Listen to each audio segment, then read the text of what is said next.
Құрметті ұстаздар, аяулы шәкірттер, қадірменді ата-аналар, қымбатты қонақтар.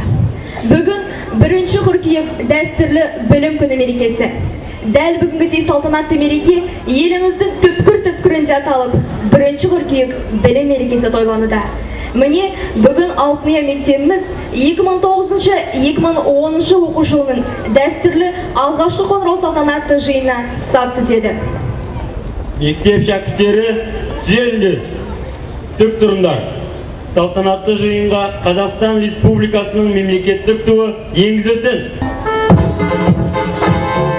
Ту ұстаушылары өткен оқу жылы соңындағы соңғы қоңырау салтанатында мектеп бітірушілерден туды қастерлер қабылдап алған мектебіміздің таңдаулы 11 сынып шәкірттері. Оқу озаты, ерекшелікке үміткер, математика пәнінен облыстық олимпиада, облыстық математикалық аргентин лигасы, республикалық физика математика конкурсының жеңімпазы. Салихат Қайрат, оқу екпінісі, математика пәнінен облыстық олимпиадада, Ақжелкен регатасы, республикалық физика математика конкурсының жеңімпазы, үздік спортшы. Бекжан, оқу екпінісі, көңілді тапқыштар тобының белсенді мүшесі, спортшы, жыл сайын отырылатын Мәншүк Мәметов құрметіне арналған артықштар сайысының жүлдегері.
оқу жылының 1 қыркүйек дәстүрлі білім күні мерекесіне арналған алғашқы қоңырау салтанаты ашық деп жариялаймын.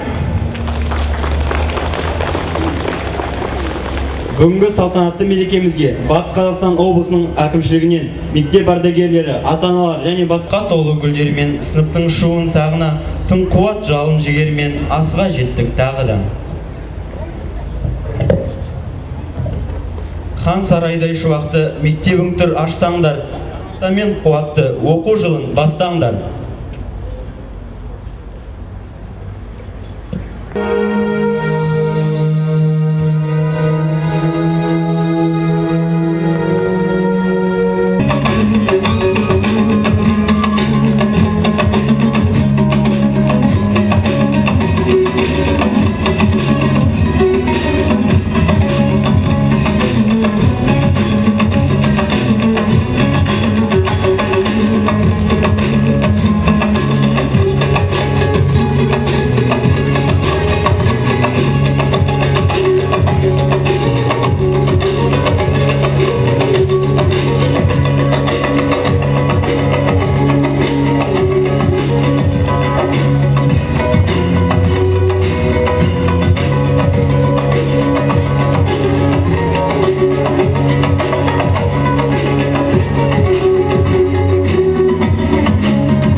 Өткер біз 10 жылды, қанығып өмір қырына зердеге түйдік мол сырды.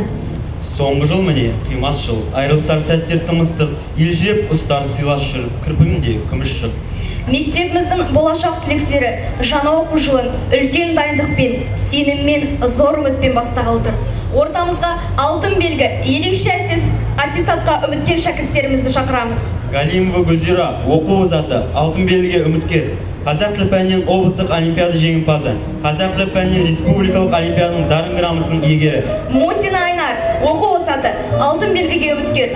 Орыс тілі пәнінен облыстық олимпиада жеңімпазы, Орыс тілі пәнінен республикалық олимпиаданың дарын грамотасының иегері. Қаржауова Диляра, оқу озаты, алтын белгіге үміткер.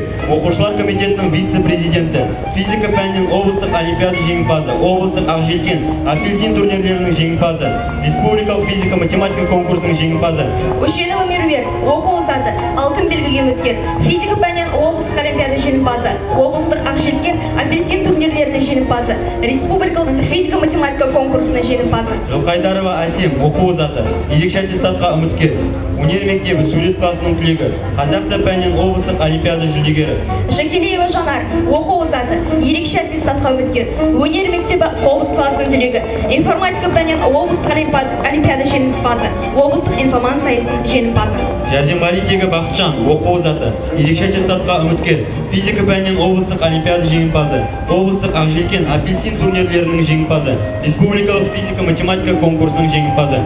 Ибраев Алишер, оқу озаты, ерекше аттестатқа үміткер. Өнер мектебі сурет класының түлегі, жас суретшілер Азия чемпионатының жеңімпазы. Сатыбалдиев Ерғанат, оқу озаты, ерекше аттестатқа үміткер. Математика пәнінен облыстық олимпиада жеңімпазы, облыстық Ақжелкен лигасының жеңімпазы, республикалық физика-математика конкурсының жеңімпазы. Фазылов Дархан, оқу озаты, ерекше аттестатқа үміткер. Мектепшілік волейбол командасының белсенді мүшесі, сынып белсендісі. Жасқайрат Шынарай, ерекше аттестатқа үміткер, оқу озаты. Матыбай Ләйлә, оқу озаты, өнер мектебі түлегі, ерекше аттестатқа үміткер. Тарихов Фархат, оқу озаты, ерекше аттестатқа үміткер, химия пәнінен облыстық олимпиада жүлдегері. Ортамызға қоғамдық гуманитарлық бағытының 11-ші А сынып оқушыларын шақырамыз. Сынып жетекшісі Шомбаев Женис Мендіғалиұлы. Абуев Марлен, оқу екпіндісі, Қазақстан тарих пәнінен мектепшілік, облыстық олимпиада жүлдегері. Ақбесеков Асылбек, оқу екпіндісі, тарихата республикалық интеллектуалдық олимпиадасының жеңімпазы. Ақымжанов Әли, оқу екпіндісі, құқық пәнінің облыстық олимпиада жүлдегері, мектепшілік КТК командасының мүшесі. Дәулетова Арба бақыт, оқу екпінісі, сынып белсендісі. Қожамбаева Баян Сұлу, облыстық көркем оқулардың жеңімпазы, республикалық мұқағали оқуларының жүлдегері. Нұрлыбай Нұралы, оқу екпінісі, ағылшын тілі пәнінен мектепшілік, облыстық олимпиада қатысушысы, КТК командасының мүшесі, қалалық жастар ұйымының белсенді мүшесі. Нұрманов Амангелді, оқу екпінісі, география пәнінен мектепшілік олимпиада жүлдегері, облыстық олимпиаданың қатысушысы, сынып белсендісі, болашақ оқушылар комитетінің мүшесі. Нұрмұханов Жасұлтан, оқу екпінісі, Қазақстан тарихы пәнінен мектепшілік олимпиадалардың жүлдегері, ән байқауларының жеңімпазы. Сисекеш Болатбек, оқу екпінісі, Қазақстан тарихы пәнінен мектепшілік олимпиадалардың жүлдегері, сынып белсендісі, мектепшілік КТК командасының капитаны. Орынбасаров Дастан, оқу екпінісі, Қазақстан тарихы пәнінен мектепшілік олимпиадаларының қатысушысы. Турешев Айбатыр, оқу екпінісі, Қазақстан тарихы пәнінен мектепшілік олимпиадаларының қатысушысы, сынып белсендісі. Ортамызға химия биология бағытынан 11-ші Б сынып оқушыларын шақырамыз. Сынып жетекшісі Аманғалиева Салтанат Аманғосқызы. Абдығалиев Ораз, оқу екпінісі, география пәнінен облыстық олимпиада жүлдегері. Аханов Олжас, оқу екпінісі, химия пәнінен облыстық олимпиада арнайы жүлдегері. Аманжол Ләйла, оқу екпінісі, өнер мектебінің түлегі. Байболат Артур, оқу екпінісі, оқушылар комитетінің мүшесі, ДМБ тапқырлар клубының мүшесі. Габдулова Раушан, оқу екпінісі, биология пәнінен облыстық олимпиадасының бірінші орын жүлдегері, облыстық ғылыми жобалар сайысында биология пәнінен бірінші орын иегері. Гусманова Шынар, оқу екпінісі, облыстық олимпиада орыс тілі пәнінен жүлдегер. Ата-бабамыздың мұрасын сақтаймыз және дамытамыз атты сәнді қолданбалы өнер бойынша балалар шығармашылығының облыстық көркем өнер көрмесінің жеңімпазы. Ғазез Айгерім, оқу екпінісі, облыстық 6-шы жаздарын байқауының дипломанты. Жүсіпқалиев Иса, оқу екпінісі, химия пәнінен облыстық олимпиада жүлдегері, облыстық 5-ші элемент химиялық зерттеу эксперименттік турнирінің жүлдегері. Кенжеғұлова Аягөз, оқу екпінісі. Қайырбекова Жібеля, оқу екпінісі. Нұрғалиев Бауыржан, оқу екпінісі, география пәнінен облыстық олимпиада жүлдегері. Садыкова Шансая, оқу екпінісі, құқық пәнінен облыстық олимпиада жүлдегері, қолөнер және көркем сурет бағыты бойынша Дельфи ойындарының жүлдегері. Қабделова Марал, оқу екпінісі. Утешев Атлет, оқу екпінісі. Зағалиева Зере, оқу екпінісі, құқық пәнінен облыстық олимпиада жүлдегері. Келесі физика-математика бағытынан 11-ші Б сынып оқушыларын шақырамыз. Сынып жетекшісі Ашымғалиева Венера Аманғалиқызы. Қайыржан Жанболат, оқу екпінісі, КТК-ның белсенді мүшесі.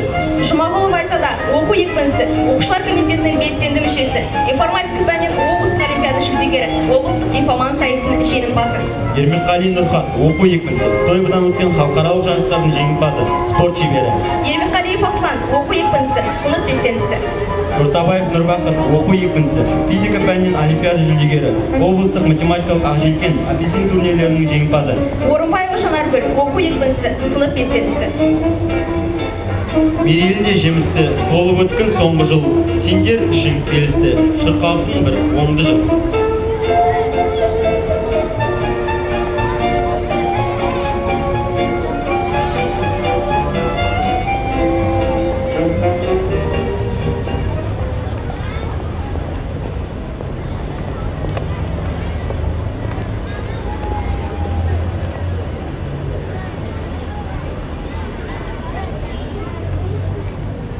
Төлешов Маншықтың орындауында ән, мектеп.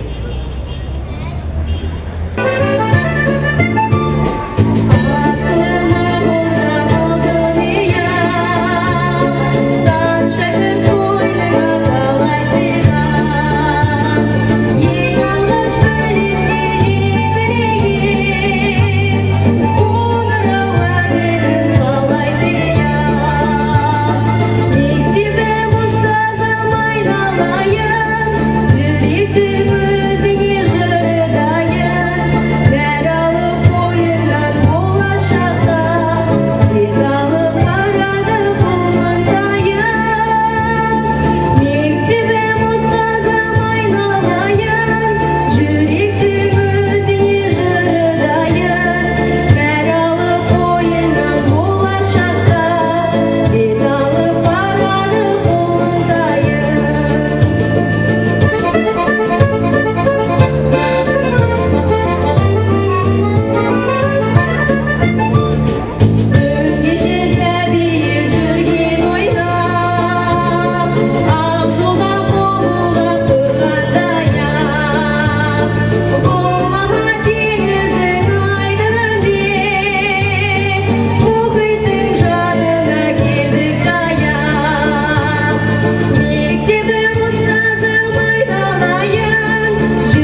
аттанбақ болса асып құр, біреулер балғын көңілмен алғашқы қадам басып тұр. Сондықтан да назарды солар жаққа бұрайық, балдырғандарды базарлы қол соғып қарсылайық. Шәкірттерін шақырамыз. Сынып жетекшісі Бекшімұлы Сәуле Қатиқызы, Айтоева Наргиз, Алихан Абай, Ахмалиева Жемиля, Батырғалиев Батырхан, Бахтиярова Амира, Бекмұханов Дәулет, Дүйсенғалиева Айя, Ергарин Ерасыл, Ерсайын Арыстан, Исмағұл Дамира, Жалелева Альдина, Жұбанов Санжар, Ізмағамбетов Ернар, Қадырғалиев Ислам, Хамидолла Алишер, Көпболсынов Бекназар, Құсанова Данагүл, Мавлетова Сабина, Маратова Айнжан, Менеш Азамат, Мирзоева Наргиз, Хамедқалиев Санжар, Мырза Шамина, Сапаш Бектас, Серик Данияр, Симберцев Лев, Хлебов Алишер, Тулигенова Асем, Тулегенова Бибихан, Тулешева Амина, Туменова Азиза, Жақпаева Гаухар, Хамитова Халида, Шауменов Ануар, Исалиев Мақсат. Ортамызда бірінші біз сынып оқушыларын шақырамыз. Сынып жетекшісі Ғалимова Гүлназ Иманқызы, Абатов Ернар, Айдар Зейнеп, Амангелдиева Айдана, Армандиев Амиржан, Асанов Арсен, Асқарова Маржан, Баймұрат Малика, Бағдаулет Жәнібек, Батихов Алан, Болат Байтерек, Жантурина Зарина, Жолдасов Темірлан, Жукашева Жасмина, Исатаева Айым, Ихсанова Алина, Ихсанова Амина, Нишанов Мурадым, Хабиев Диас, Адралиев Арман, Қожахметов Диас, Паншалиев Дильнас, Құмырғалиева Аружан, Марс Шнар, Минайдарова Диляра, Мұратова Айдана, Мухамбет Райымбек, Нұржанова Гүлден, Нұрлан Раслан, Исамбаева Инара, Сансызбай Темірлан, Сапаров Айша, Сейірқол Нұрмұхамед, Бекбай Дильнас, Төлегенова Дильназ, Юсупова Дильнас. Талпынып өмір өріне, ойынын тастап бақшаның, мектептегі білім төріне табалдырып аттадым. Көңілге шырақ жандырған, болашақ бір-бір үмітсін, қош келіпсіңдер балдырған, қадамдарына гүл бітсін. Сөз кезегі біріншісіні бүлдіршіндеріне.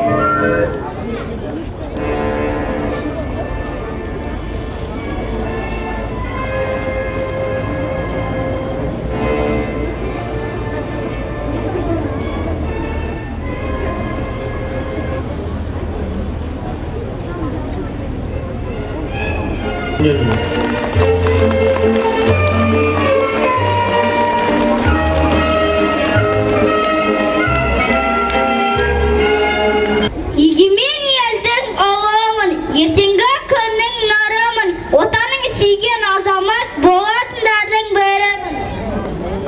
Ойынын тастап бақшаның, білім жолын бастадым, сахадай сәйсеңкенмен күтіп қарындаштарым. Есін допқа жеңдірген, бала емеспін сен білген, жетіге кеп есейіп, біріншіге келдім мен. Дайын дәптер әліппен, доспан біраз әріппен, қуантамын анамды, үздік баға алып мен. Тақпақты да жаттаймыз, әнге биге батпаймыз, ата-ананың үмітін ақ сеніммен ақтаймыз. Жеткізген сон адал қып біздерге тән адалдық, өткені енді мектептен оқушысы атандық.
мектеп есімі ақын, қоғам қайраткері Сәкен Сейфуллин есімін құрмет тұтады, мақтан етеді.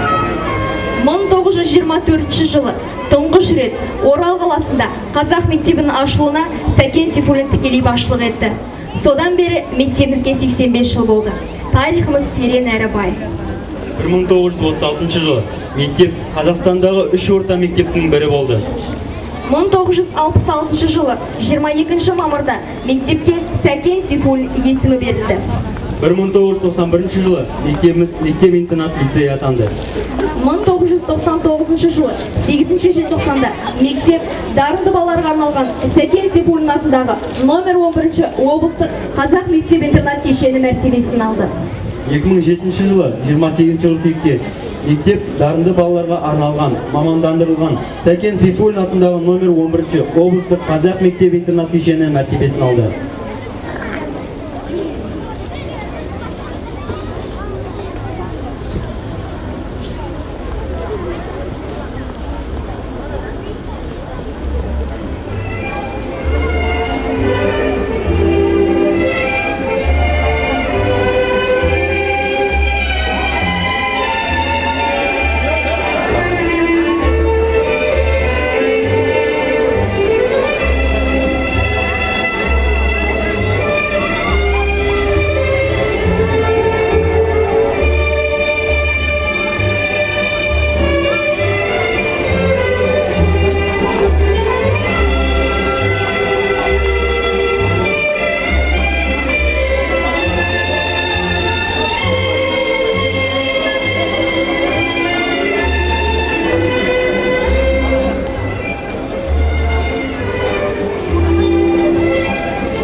жаңа оқу жылын басталуымен құттықтау үшін ортаға облыстық педагог кадрларының біліктілігін арттыру және қайта даярлау институтының ректоры Құспанов Өтебай Құспанұлына беріледі.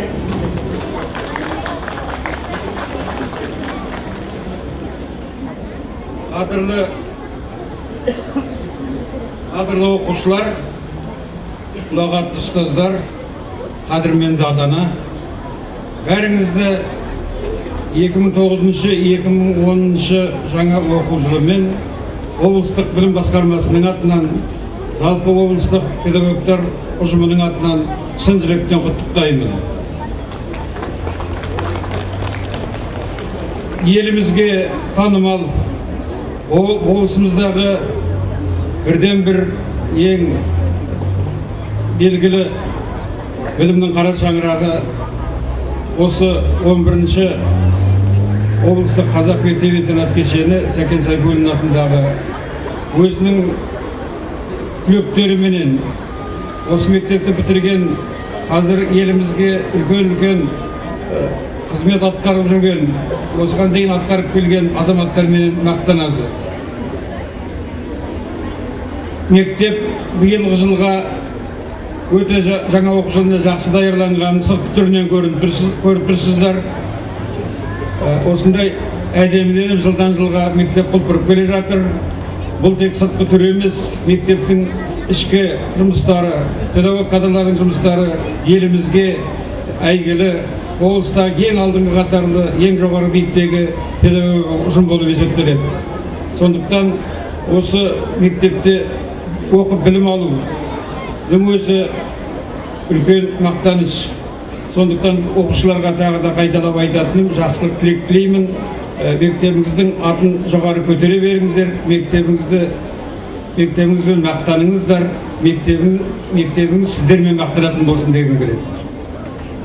Биылғы мектеп бітірмегелі отырған 11-ші сыныптың оқушыларына мектептің соңғы жылын үздік оқып, жақсы көрсеткіштермен аяқтап, жылдан жылда болып жатқан мектептің жетістіктерін әлі де жоғарыға көтере берулеріңізге, өздеріңіздің қалаған мамандықтарыңыздың иегері болып грантқа оқуға түсулеріңізге тілектеспін.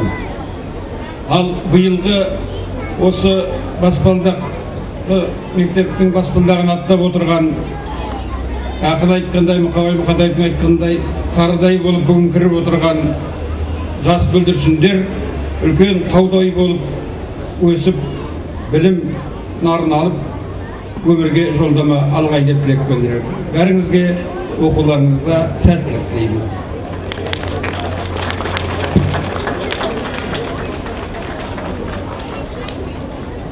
2009-2010 жаңа оқу жылының басталуымен құттықтау үшін сөз мектеп директоры Сапаров Ерсайын Қадырұлына беріледі. Қадірменді ұстаздар, ата-аналар, бүгін мінекей жаңа айтқандай бүкіл Қазақстанда, елімізде алғашқы ғұмыры күні соғылғалы тұр. Білім күні. Бұл өмірде атап кететін бала жоқ. Қай заман болсын оқып, 11 класты бітіріп, үлкен жолдама алатын мектеп. Міне сол сияқты біздің Батыс облысындағы ең үлкен қара шаңырақ деп есептейміз. Сол қара шаңырақтың бүгін мінекей жылдан жылға балаларының сандары өсуіне байланысты, жылдан жылға балалардың білім қорлығын артуына байланысты біз өте қуаныштымыз. Оған үлес қосып отырған ата-аналар, біз ата-аналарында үлкен үміт күтеміз. Мектеп тек қана балаларға білім беруші, тәрбие беріп, оны білімге құштар ететін ата-аналар. Сондықтан ата-аналармен бірігіп жұмыс істеуіміз келеді көбінесе. Биылғы оқу жылының қорытындысы бойынша мектебіміз 100 мектептің, республиканың 100 мектебінің екінші мектебі болып жоғарыға көтерілді. Бұл да біздің коллектив үшін үлкен абырой, үлкен абырой. Оны түсініп отырған біздің оқушыларымызға көп рахмат. Білімнің керектігін, осы білімге жолдап отырған ата-аналарға да рахмат. Жылдан жылға балалардың бізге дегендегі келуі көп. Неге сен биыл қарап отырсаңыздар, алғашқы рет біздің мектебіміз 1-ші классқа 2 класстан алғанмен де биыл балаларымыз саны үлкен көп болып отыр. Қазір 1-ші классқа тек қана 72 бала келіп отыр. Ең үлкен класс болайын деп отыр, 36-тан отырайын деп отыр балаларымыз. Бұл бізге үлкен бір жүк түсірейін деп отыр балаларда білімге сөйлеу үшін ата-аналарға да. Сондықтан алғашқы бүгінгі 1-ші классқа келуші оқушыларымды, балаларымды шын жүректен құттықтаймын. Дендеріңіз сау болсын. Алла қосса 11 жылдан кейін үлкен ағаларыңыз сияқты тек қана алдын қатарлы болуға тілеймін. 11-ші класс оқушыларына биылғы өздеріңізден бітіріп кеткен ағаларыңыз, апаларыңыз сияқты келесі жылда мектебіміздің биігін шарықтап көтеріп, алдағы мемлекеттік емтиханнан бірыңғай жақсы өтеді деген үлкен сенімдемін. Бәріңізге де сәттілік тілеймін. Қош келдіңіздер мектепке. Әр жылдың өзінің бір қорытындысы болады, сондықтан биылғы оқу жылының қорытындысы бойынша бір топ мектептің мұғалімдері әртүрлі марапатқа ие болған. Соның бір топ марапаттарын тапсыруға облыстық білім басқармасының бөлім меңгерушісі Мыңбаев Әділгерей қызына берейін.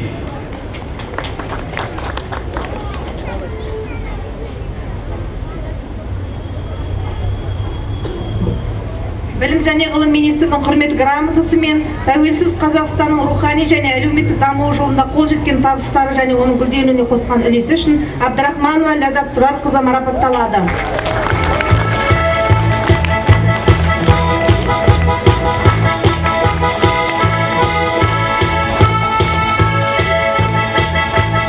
Осындай мәтінде Байжиенова Ағерке Орынқызы,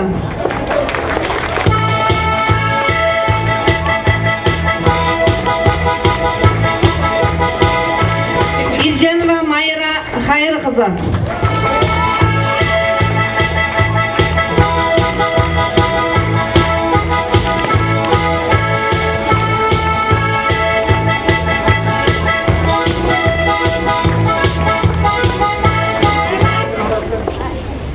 Батыс Қазақстан облысының білім басқармасы, облыстық білім жүйесіндегі педагогикалық шеберлігі, шығармашылық ізденісі және өскелең ұрпақты оқыту мен тәрбиелеудегі табыстары үшін Кенжеғалиев Асқар Мұхамбетқалиұлы осы құрмет грамотасымен марапатталады.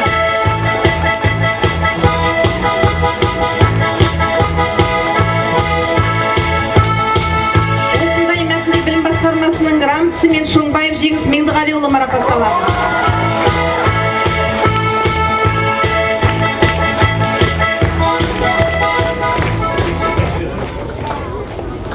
Нұрышев Тілек Қабыл Базарбайұлы марапатталады.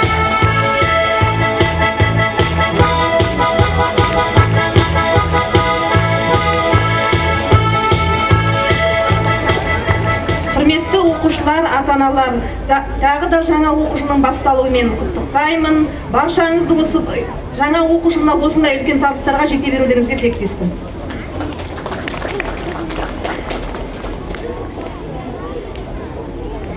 Қаламсап алып қолына достасарсың әріппен, шуағын себері жолына жан серігін әріппен.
Қолдарына алғаш білім кітабын алуымен бастауыш сынып оқушылар атынан Казанин Антонины ертегілер әнін жолдайды.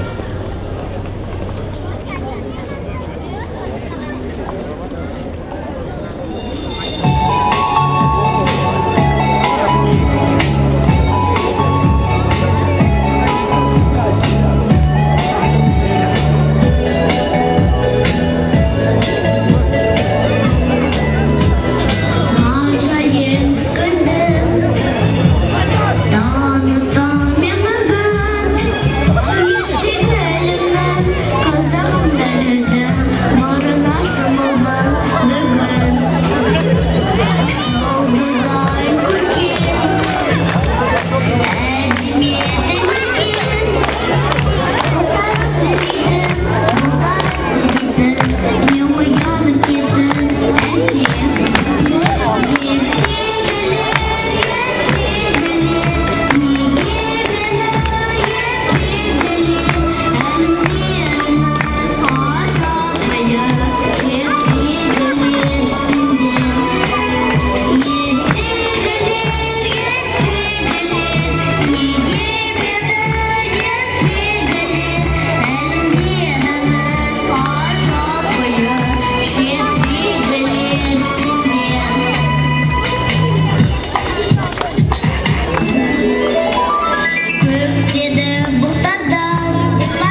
шаруа департаментінің бөлім бастығы Төремұратов Жанғалиұлына беріледі.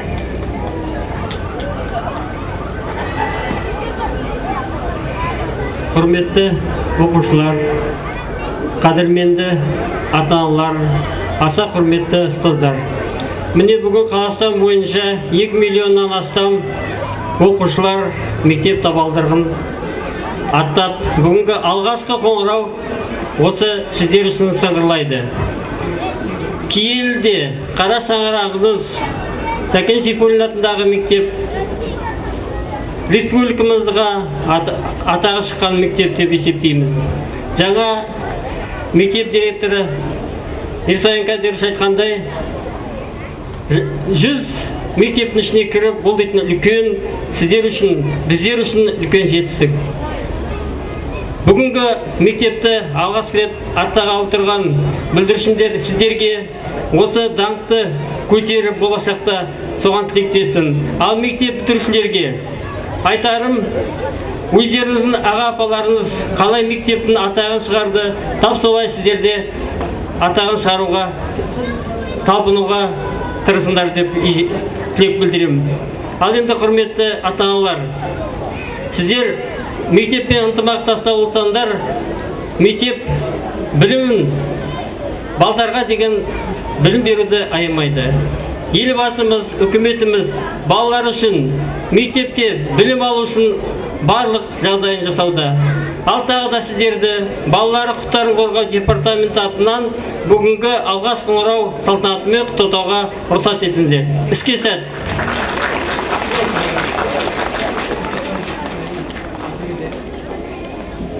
Атанаң бір бәйтерек, аясы мол саялар, шығарып салар мектепке, әзірлеп сені ертерек.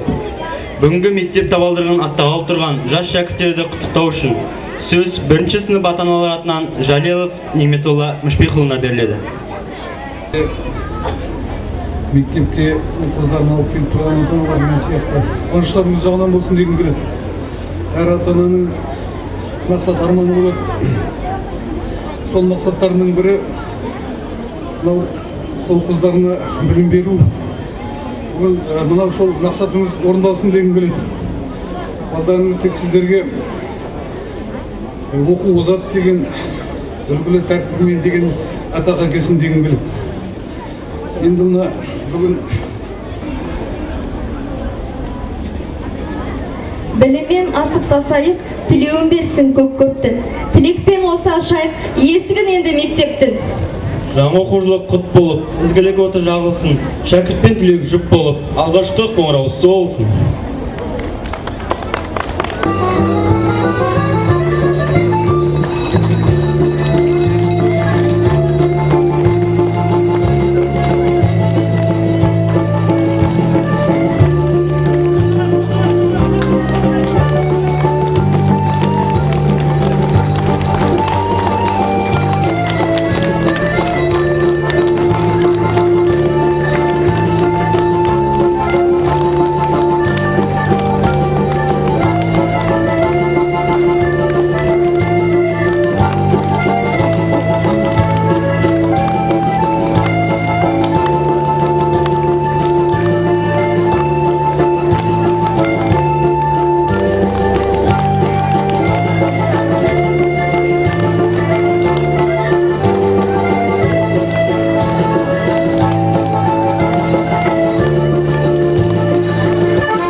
Мектеп оқушыларын білім күніне арналған «Менің Қазақстаным, менің болашағым» атты тәрбие сағатына шақырамыз. Екінші А сыныбы сынып жетекшісі Суханова Гүлшат Рахымқызы. Екінші Б сыныбы сынып жетекшісі Ғаббасова Ұлдай Қаресқызы.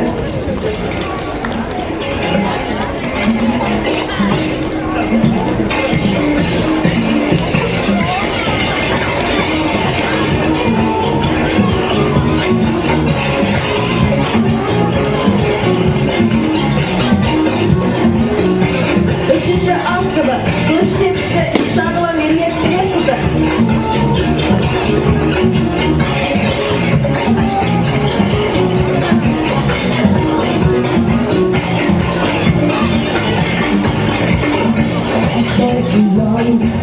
Үшінші Б сыныбы сынып жетекшісі Жұмағалиева Гүлмира Зағалиевна.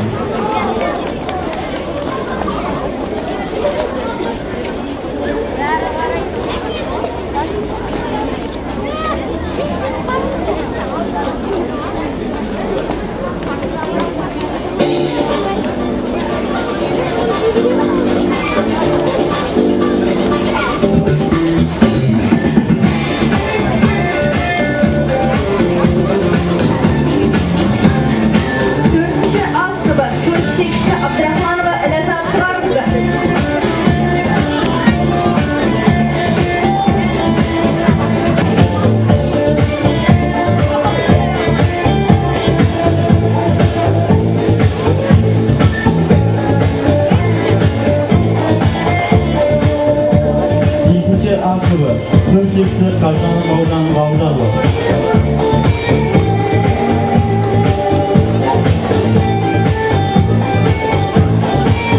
Бесінші Б сыныбы сынып жетекшісі Чожикова Алия Хамзановна.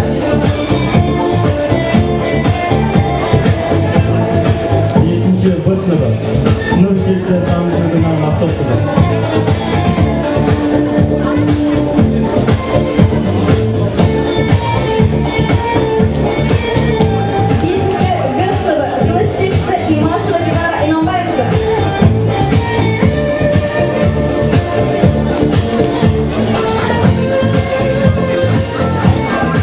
A sınıfı sınıf жетекшісі Шақаева Нұргүл Тұрсынқызы.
Сегізінші А сыныбы сынып жетекшісі Романов Мұхтар Рамазанұлы.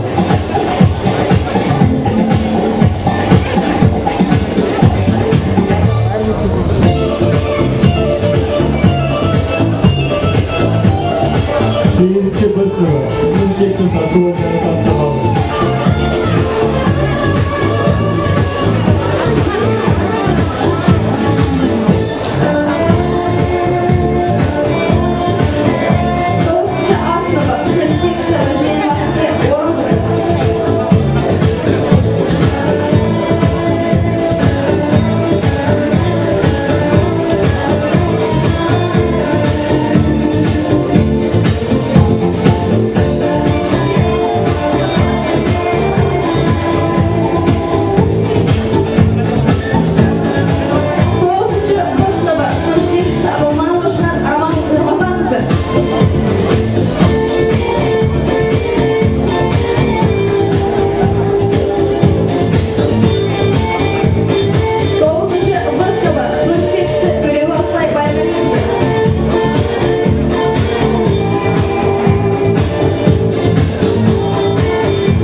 жетекшісі Ситақова Тамара Бекқызы.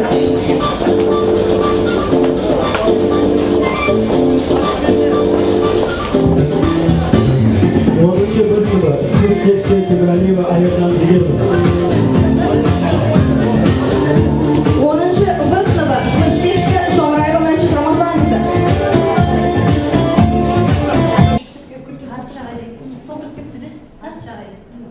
Ya bugün tasavvur edildiğinde falan bir netüğü var.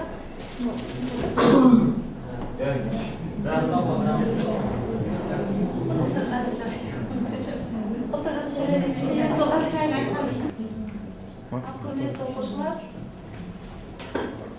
тағы да сәлематсыздар.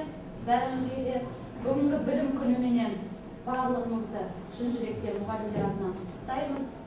Бүгін сіздер үшін ең соңғы мектепке шақыратын алғашқы қоңырау мерекесі. Кішкентай болып кіріп, енді үлкен ер жетіп мектепті болашақта аяқтағалы отырсыздар. Сондықтан сіздерге сәт сапар тілейміз, оқу жылдарыңызды жақсы аяқтауға тілектестік білдіреміз. Енді бұрынғы қалыптасқан дәстүріміз бойынша мектептің тәрбие сағаты менің Қазақстаным, менің болашағым. Енді бұл тақырыпты біздер география курсынан да танысыз.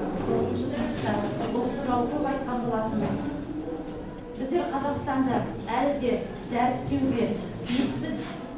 Себебі әлі дамушы елдердің қатарында бүкіл әлемдік нарыққа жаңадан көтеріліп, өзін танытып жатқан мемлекет. Сондықтан біздер жыл сайын тәуелсіздік мерекесі болсын. Мен отырайын, я сені әзірлеп берсем келе ғой. Саған сөз берейін. Қатты дайындап келмесің.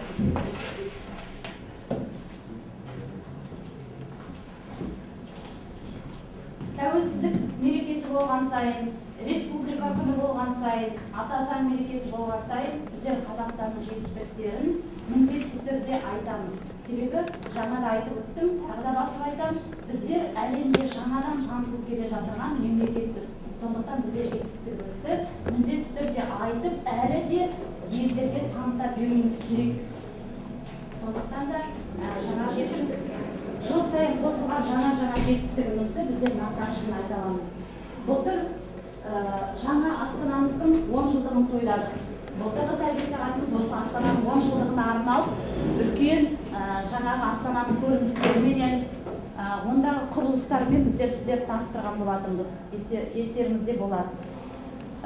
География курстарынан, басқа тәрбие сағаттарынан біздер осы Қазақстан туралы жиі айтамыз. Енді болашақта біздің тәуелсіздігіміздің алдағы уақытта 20 жылдығы келе жатыр. Біздер көптеген қазіргі кезде алпауытты үлкен Европаның дамыған капиталистік елдерінің барлығы мойындап Қазақстанды қазір барлығы үлкен көзбен қарап отыр.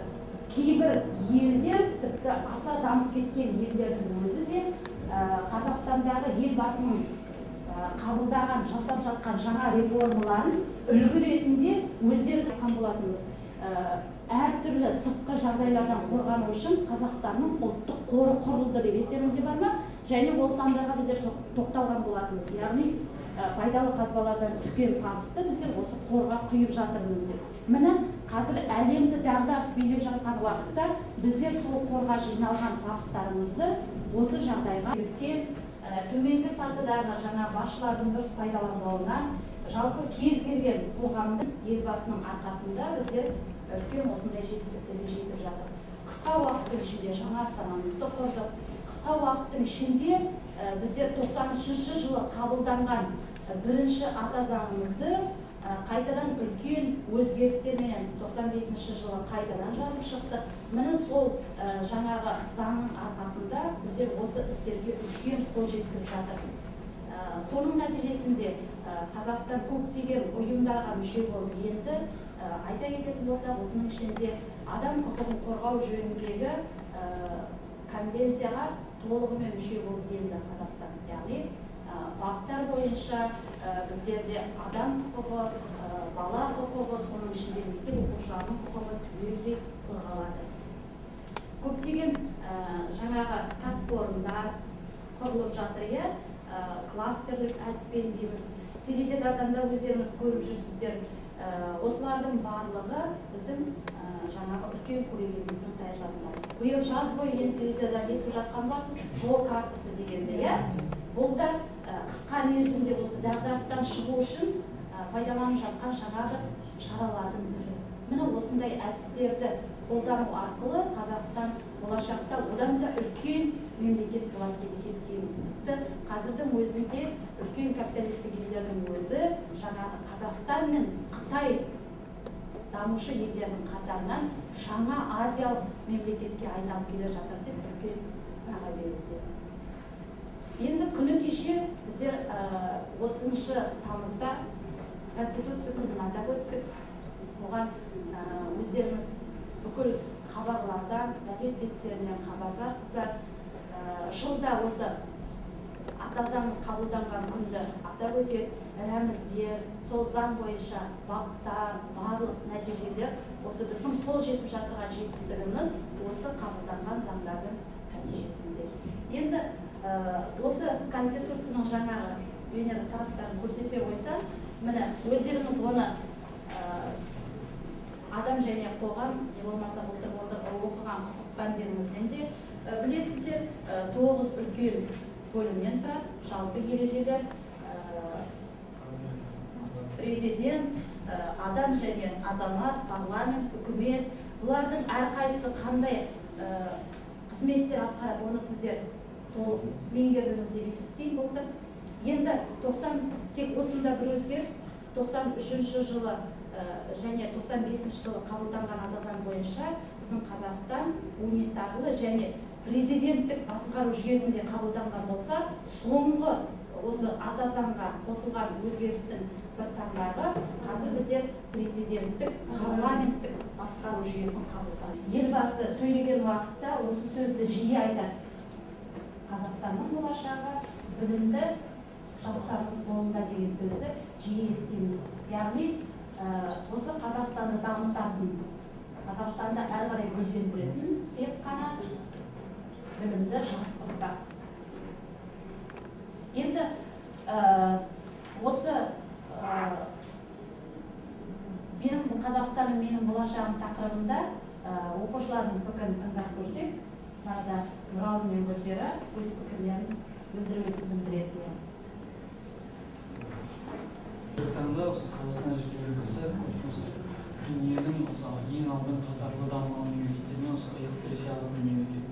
Бұл осындай жетістіктерге еліміз небәрі 16 жылда елбасымыздың саясатының арқасында өте жедел жетіп отыр.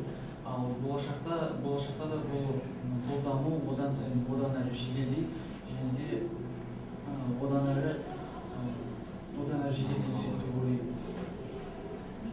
Кеше ғана кеңес үкіметінің темір құрсауынан босап шыққан, бүгінгі күні көгілдір аспанда тәуелсіздік туы желбіреген жас мемлекетіміз бүгінде күн өткен сайын жаңа белестерден көрінуде. Білім, ғылым, медицина, мәдениет сияқты мәдениеттің жедел түрде дамуы мемлекетіміздің әлемдегі ең керемет деген мемлекеттермен бірдей бәсекелестікке түсуімізге мүмкіндік туғызып отыр. Сонымен қатар елбасымыздың бағыт бағдары жыл сайынғы жаңадан ойластырылған алдын ала бағдарламалары осы нәтижеге жеткізуде. Сонымен қатар Қазақстан соңғы кезде болашақ сияқты бағдарламаларын ойластыруы, сонымен қатар жоғарғы оқу орындарына білім стипендияларының, білім гранттарының стипендияларының көптеп бөлінуде осы жастардың жаңадан білім алуына мүмкіндік туғызуда. Қазақстанның ең басты құндылығы бұл халқы, ал ертеңгі болашағы бүгінгі жастары. Сондықтан да келешекте біздің болашағымыз, келешекте мемлекетіміздің одан сайын өркендеу үшін бүгінгі жастар сапалы білім және мәдениеттің арқасында үлкен қол жеткізеді.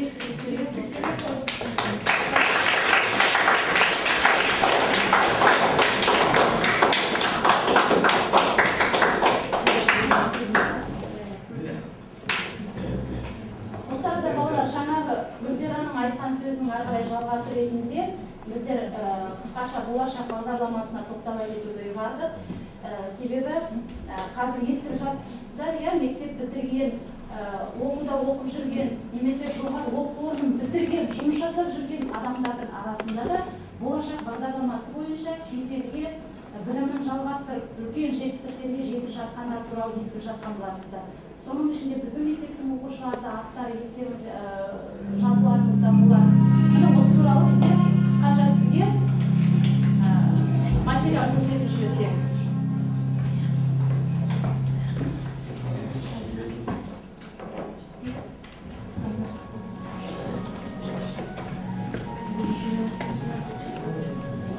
Пройдет много лет, доживете до наших лет, вы будете вспоминать, что вы из семьи под названием Шахтовцы. Вам повезло, вы счастливы на свете. Мы мечтать не могли об этом, близко да. Даже имея деньги, мы не могли попасть в свою жизнь. Нам не разрешали просто выезжать в город.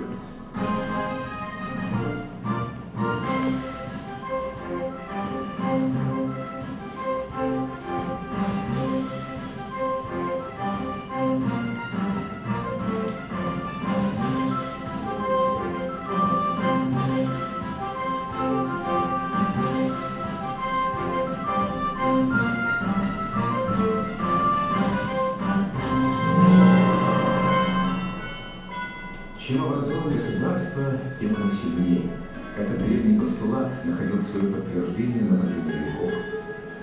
Передавая знания из поколения в поколение, человечество шагнуло вперед от катапульта Архимеда в 21-й компьютерный век. Исторически складывалось так, что центры культуры и наук, общеобразования создавались в более развитых странах. Из этих стран ученики знаний растекались по всему миру, превращаясь в великих границ. Интеграция знаний вела человечество в космос. Расстояние, языковой барьер, национальные и культурные обычаи не являлись преградой на пути развития цивилизации. Путешествуя по всему миру, лучшие умы своего народа накапливали багаж знаний и опыта, чтобы потом применить их во благо страны. Великий Альфред еще в молодые годы было совершено только с единственной целью – получить знания, совершенствоваться в науках и стать образованным.